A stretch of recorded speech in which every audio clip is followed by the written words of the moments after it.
Hey everybody, this is Mark the Game Shark here with my annual games I've completed in 2023 video.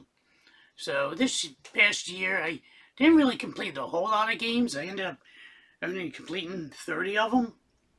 So I just had a lot going on last year with the ex moving out and then my current girlfriend moving in. It's just like a whole mess. And then with Olivia, dealing with Olivia, we got her into Girl Scouts middle of last year, so we've been busy with that. And now we're busy with the Girl Scout cookies that started a couple of days ago. So this is all new to me. So yeah, haven't had much time to game, but I think I did fairly decent for the little amount that I had. So yeah, so I only beat 30 games. I mean, and also my buddy Jay, who always plays video games with me, he was out of commission for half the year, so didn't even get a chance to complete games with him either. So it's been a complete mess, but hopefully we'll get back in the swing of things in 2024. Who knows? But without further ado, let's go through the list. The first game I beat on January 10th, I beat Quake on the Xbox Series X. I think it might have been the first game I completed on the Series X because I bought it.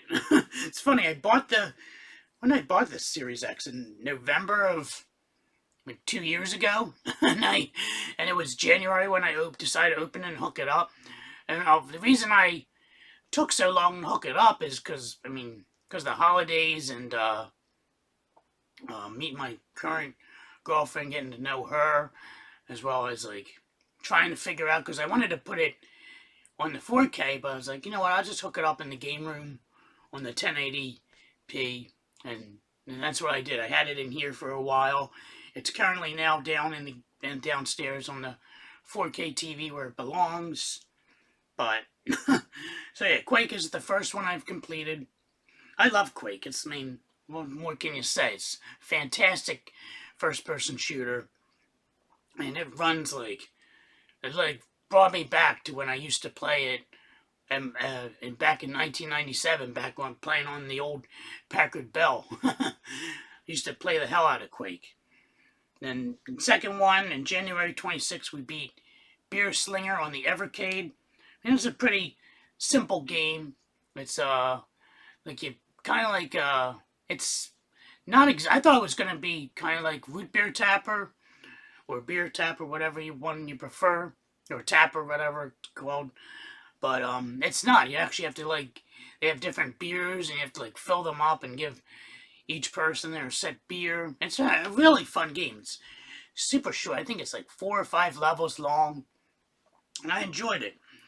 3, I think last day of January 31st, we beat Nessie the Robot on the Evercade.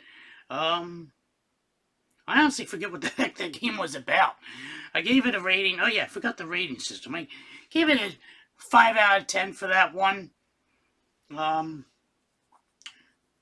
Beer Slinger I gave a 7 out of 10, and then Quake I gave a 9 out of 10.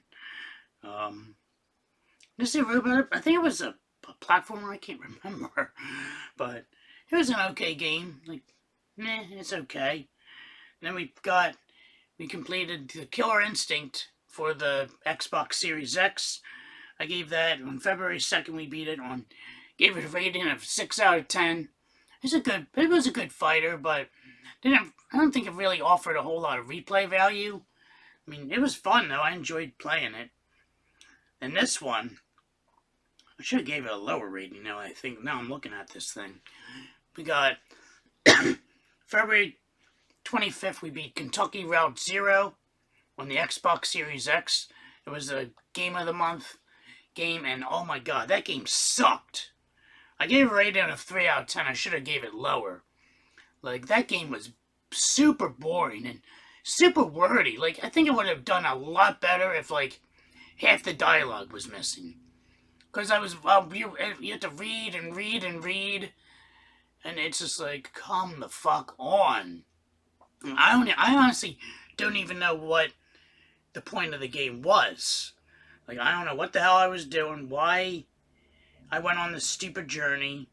It was just so fucking stupid. And it was so dumb.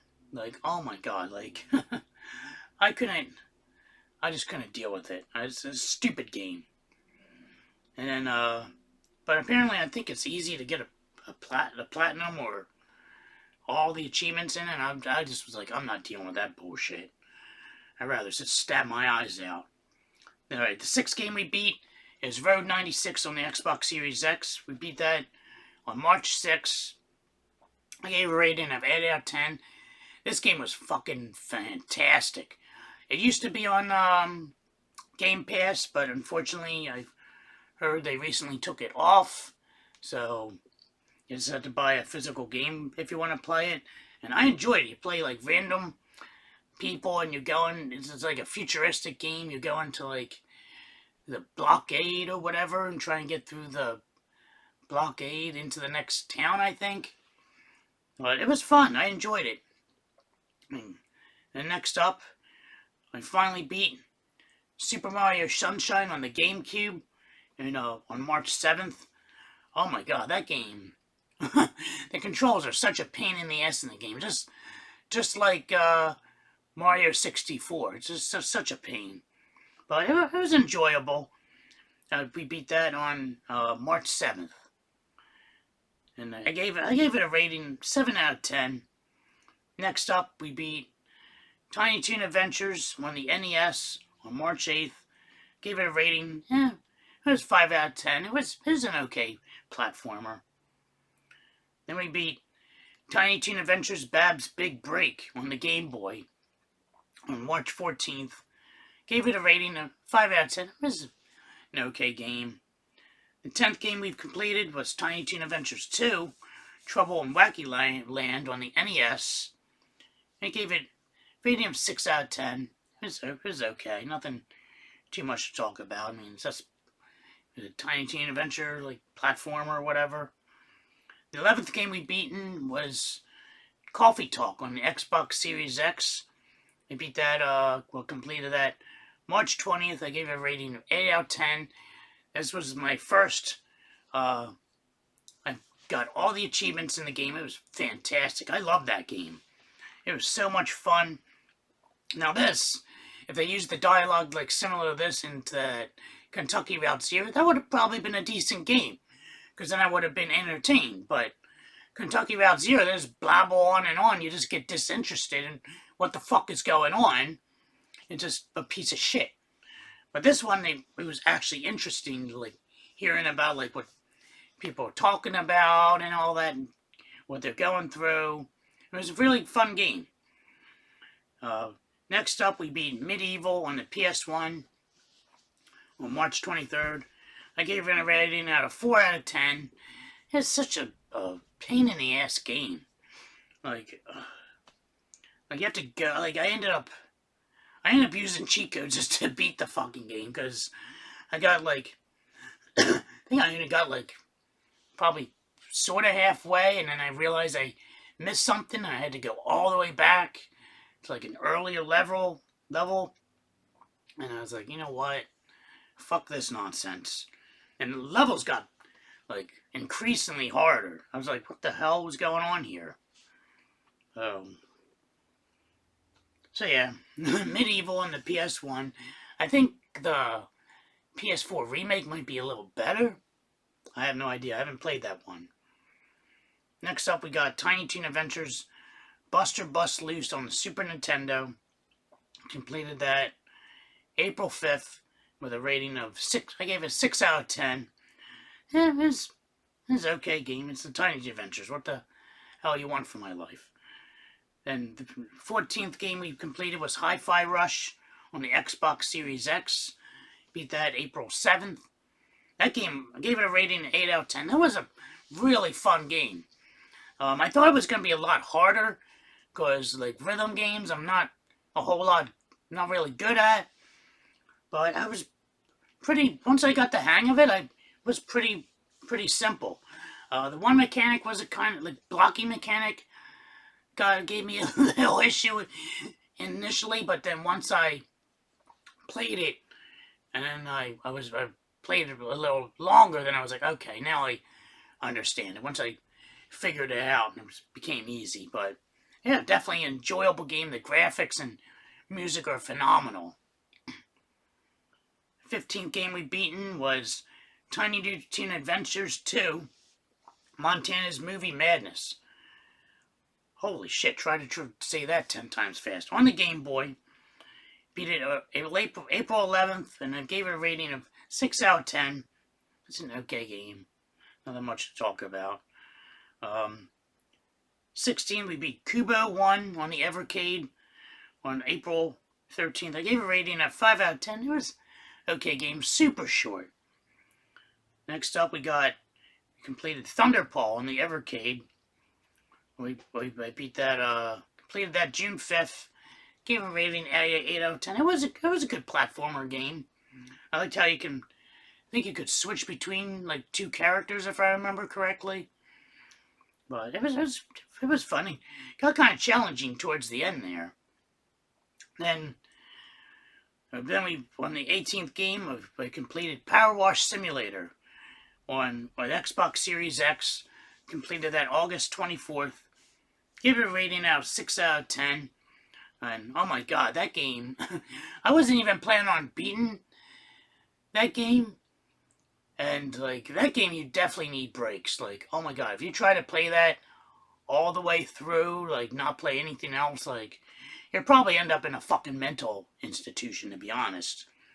Like I was just playing it just to see what the fuck it was about, and then strangely enough, it got really addicting. Like everyone's like, oh, why would you play that fucking game? Like, are you an idiot?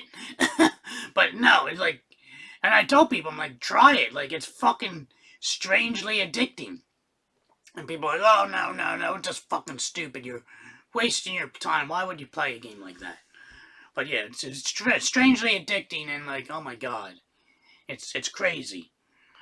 19th, we beat Contra on the NES.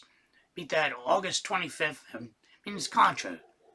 Gave it a rating of 9 out of 10. And my dog is having a nightmare. I don't know if that's... Shut up!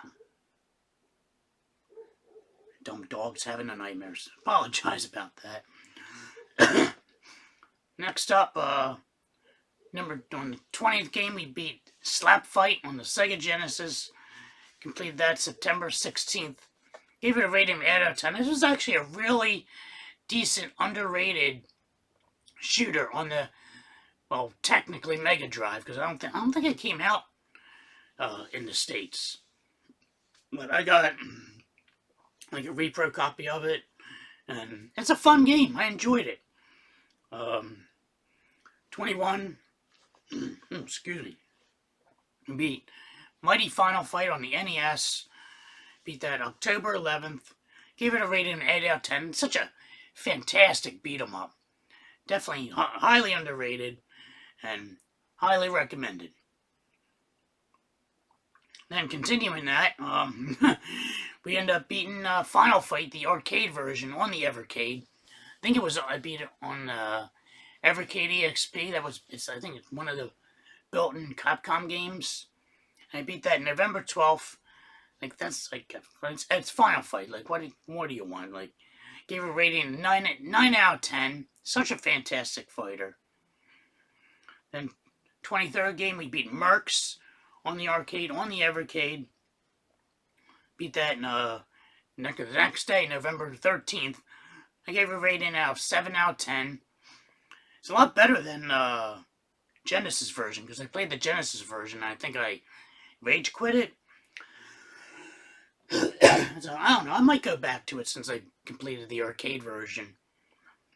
Next up, we got 1943, the arcade version on the Evercade. I completed that November 21st. We got a rating of 7 out of 10. It's a decent shooter. And a classic, as you all know. Next up, we completed Forgotten Worlds on the Evercade. Completed that November 26th. Gave it a rating of 8 out of 10. Next up, we got Captain Commando on the Evercade, which is highly underrated beat 'em up. We beat that on the same day, November 26th, and I gave a rating of 8 out of 10. So definitely check that out if you haven't played the Captain Commando. It's a highly underrated beat 'em up. Next up, we got Home Alone 2 on the Sega Genesis for game number 27 completed. Beat that December 12th. Gave it a rating of 6 out of 10. It was a decent game, not too bad. What I liked about that one is once you defeat Harry or Marv, they don't respawn, which is nice. So once you to wear down their health, you can roam the level freely, and it's pretty simple. Next up, I beat Zero Tolerance on the Evercade. It was off of the Pico Collection 3. Beat that December 27th. I gave it a rating of 10 out of 10. All-time favorite Sega Genesis game. When I was younger, I was obsessed with Doom. I couldn't play Doom because I didn't have a computer, to play it on. I had a Tandy 1000 at the house, and it wasn't running on that.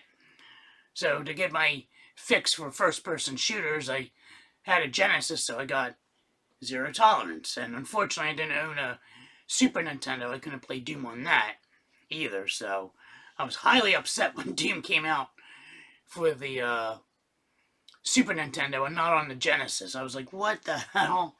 So we got Zero Tolerance, and I enjoyed the hell out of it, and still do to this day. And the 29th game, we got Astro's Playroom on the PS5.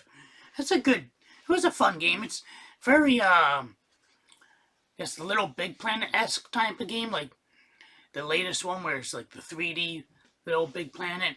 It was a fun game. Like how you can control like the other characters. I hated the frog where you hold the triggers and it's like a spring. He was such a pain in the dick to control. That was like the most frustrating part in the game. But other than that, the game was fantastic. I completed that on December 29th. Oh, excuse me. I gave a rating 8 out of 10. Probably later on this year, I'll go back and platinum it, but I just wanted to get through it. And it's because I was like, there's no way I'm going to end the year with 28 games completed. And then the last game number 30, I finally completed The Quarry on the PS4. I've been playing that. I think I started that game beginning of November. And we just have been so busy with the holidays and everything that I finally beat it the December 31st. And I gave it a rating of 8 out of 10. It was a fantastic game. I think if I didn't have too many breaks, I would have enjoyed it more. Because every time I came back to it, I was like, wait, where did I leave off? Who's dead? What's going on? What the hell happened? So I wouldn't recommend taking breaks from those type of games. Like there's narrative, like movie type games where you select your option and all that. Like the Until Dawn type games and the Supermassive type games. I wouldn't not recommend take any breaks. Like if you play it on through. If you got stuff to do, say fuck it. I'm playing this game until it's done. And there's only one game I rage quit last year, and that was on the Xbox Series X. That was Rainbow Billy and the Curse of the Leviathan. Oh my god, it was a okay game. It got kind of repetitive and boring. And I got to like this one character, and he was a fucking asshole. Like, he would always drain your health after you finished your move. And it was just like, I think I tried him like 4 times. I don't even know if you have to beat him or not. I probably could have just skipped him. I don't know. But I got like lost in the game, and I was like, you know what? I can't get through this guy. He's a fucking asshole. I'm done. So I stopped playing. It sucks because I think I'm at the last part of the game. But it just got boring. and repetitive, and I was just like, okay, I'm done. Done with that fucking game. So there you have it, guys. Oh, not bad. I thought we were going to be longer, but there you go, have it. 30 games completed in 2023. Hopefully we'll have more in 2024.